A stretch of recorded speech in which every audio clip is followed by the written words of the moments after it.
Lastly, today we will wrap up with this. Does game day need to be at the BYU Texas Tech game next week? They've got to be. What? They've Listen, got to be. What else is? Have you looked at the schedule? I mean, I've looked at Alabama, the LSU schedule. would have been there if LSU didn't suck and just fired their coach. Fired their Is coach, there yeah. anything else even possible? That's the crazy part. Is I thought it was funny. I love the Utah BYU rivalry. It's the best one in college football possibly, because the second that Utah got game day, they were all like, "Well, it means that they can't go to 2 straight Big 12 weeks. So take that, BYU. You're not getting it next week." We're a Texas Tech win away from having top 10, top 11 Texas Tech taking on BYU in one of just two across the country ranked games. On what would that be, like week 10, I think. And so as we inch forward, that week of November 9th, that Saturday, so November 8th, that Saturday, the only other top 25 matchup is number 3 Texas A&M at number 19 Missouri. And I think Missouri probably wins. I mean, they are on a bye week this week for A&M and Missouri. I think that they could win it most weeks and host College Game Day, but they just lost to Vanderbilt. They've lost 2 of their last 3, struggled in double overtime against Auburn, and Auburn had to miss a couple of kicks for that. Yeah, quarterback hurt. Bo Pribula goes out on the stretcher. Therefore, we're looking at BYU Texas Tech as a College Game Day game. Now, some folks pointed it and say, whoa, they just said noon Eastern time for the kickoff. College Game Day did that last year, actually. They do noon kickoff. Every time Big Noon hosts, and it's a top 10 game, right? Mm-hmm. And Big Noon typically kicks off at, hear me out, noon.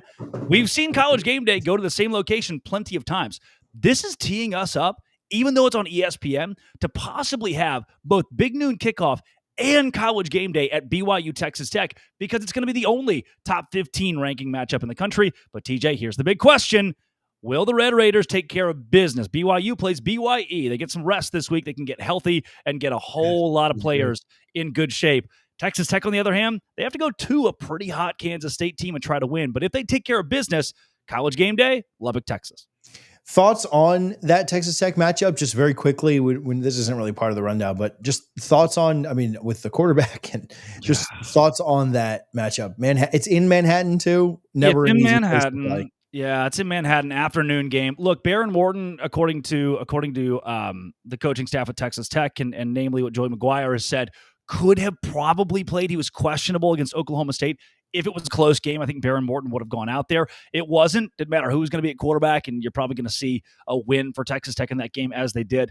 Will Hammond being out, you've lost your backup quarterback, but your starter's coming back. So that trade-off we'll see, but it should, and I think it will pay off for Texas Tech when they get Baron Morton back. They'll become what they started the season as, and they held Oklahoma State to 0 points, and their defense has just been electric. The most points they've allowed this season is 26. That was in their lone loss at Arizona State.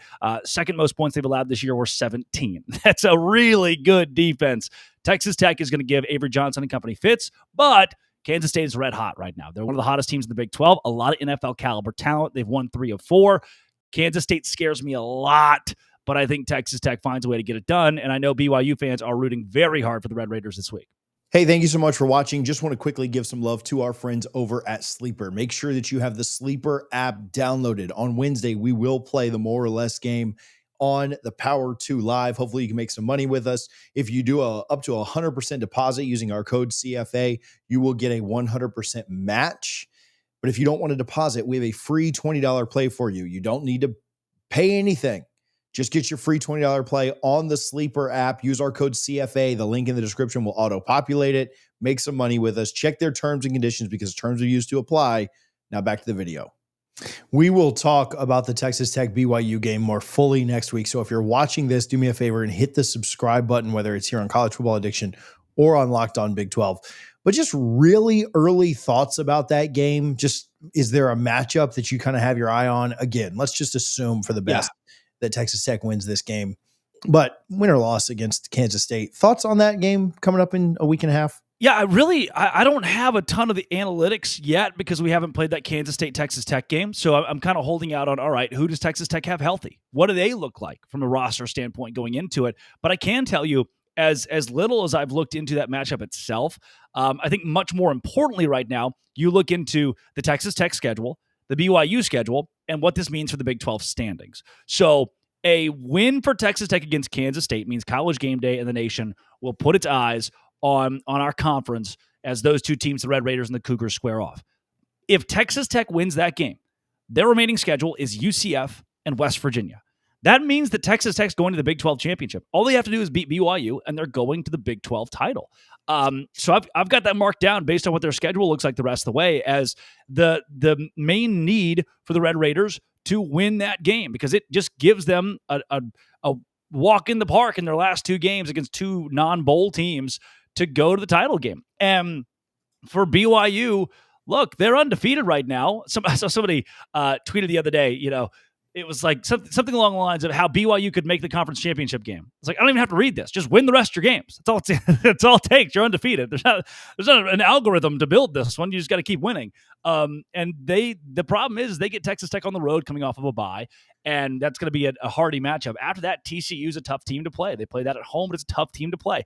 At Cincinnati is brutal all of a sudden, and then they get kind of the cakewalk by playing UCF at home late in the year. But this is a BYU team that could lose to Texas Tech, TCU, Cincinnati, could finish 9-3 on the football season, look around and go, oof. Didn't want that. Our expectations were much higher than that. Conversely, they could lose to Texas Tech, beat TCU, beat Cincinnati, beat UCF, and make the Big 12 Conference Championship game. But TJ, here's the weird little part of that picture. Houston is a one-loss team. They're only lost to Texas Tech. If BYU is a one-loss team, they're only lost to Texas Tech, and Texas Tech is a one-loss team to Arizona State, that's out of the equation. At that point, your three-way tie, we would have to pit Houston and BYU against one another to go to the Big 12 Conference title game. If Houston goes and 11-1 BYU doesn't, I know BYU fans don't want to hear this. They'd love to play for the conference championship. But BYU at 11-1 is going to the college football playoff. 11-1 and their only losses to a top 10 team, they're going to the college football playoff. And at that point, if Texas Tech is 11-1, TJ, hold on, TJ. If Texas Tech's 11-1, Houston's 11-1, BYU is 11-1. And Houston wins the Big 12 title, 12-2, 12-1. They're in. They're locked. They have to go. They didn't keep out 11-2 SMU last year. And we know that 11-1 in the Power 4 gets you in. We could see a world, Houston as the automatic qualifier, where Texas Tech with 11 wins, BYU with 11 wins, both make the college football playoff alongside the other Cougars, and 3 Big 12 teams get in. That sounds crazy. And I know that by and large, the voters hate us, but it is at least possible. You just made every SEC fan that's watching this, like we just lost them as subscribers because their heads just exploded.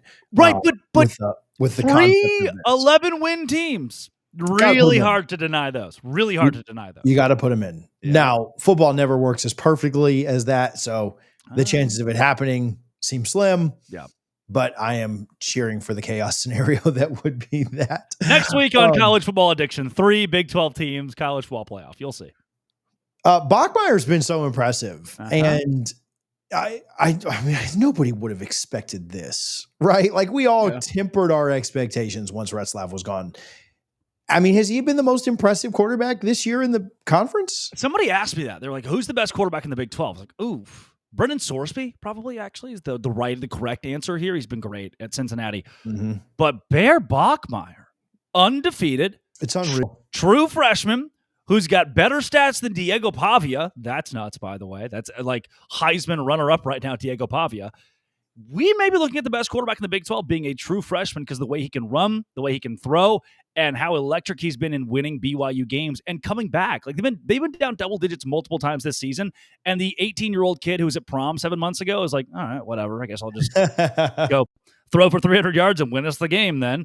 And his defense is a great complement to that, no doubt. I just think between his legs, how great he is running the football and then throwing the ball, obviously his arm is electric. His ability to pass down the middle of the field, I've watched a lot of their games. I watch every Big 12 game. His ability to throw down the middle of the field is rare, especially for how young he is. Bear Bochmayer is in the top 3 in the Big 12 for quarterbacks right now, especially with Sawyer Robertson or Josh Hoover being kind of out of that conversation, Avery Johnson these last few weeks. Drake, where can people follow you? Where can they find your content?